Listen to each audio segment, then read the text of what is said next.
এই হুজুরের বয়ান আমি মাঝে মাঝে শুনি, আনিসুর রহমান সাহেব, হ্যাঁ, কথা কয় সব গিয়ে একদম কলিজায় লাগে, সব কথা কলিজায় লাগে।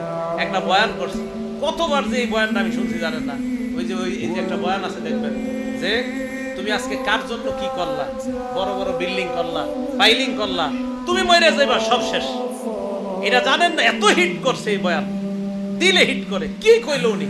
উনি বলতেছে যে আমার বাবা নাই, দাদা নাই, দাদি নাই, কেউ নাই, কিচ্ছু নাই, মিয়া আমিও থাকবো না। হুজুর আনিসুর রহমান আশরাফি সাহেব, দেখবেন কোনো সুর সার কিচ্ছু নাই, কথা গিয়া সুর লাগে দিলে, একদম হিট করে। কি আজীব এক ইয়া। আমলি মানুষ তো, আমলি মানুষ তো যা কয় তাই ভালো লাগে। আমলি মানুষ দেখবেন যা কইব এটাই ভালো লাগে।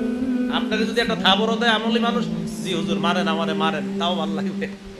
যাই হোক, আমলি মানুষদের কাছে বেশি বেশি যাবেন, যারা আমল করে তাদের কাছে খুব বেশি যাবেন। আল্লাহ আমাদের সকলকে জীবনটা যেন আল্লাহ ওয়ালাদের সাথে থেকে, তাদের থেকে যেন আমরা দিন শিখতে পারি, ইসলাম শিখতে পারি, কোরআন সুন্নাহ মোতাবেক যেন জীবনটা পরিচালনা করতে পারি। আল্লাহ তৌফিক দান করেন।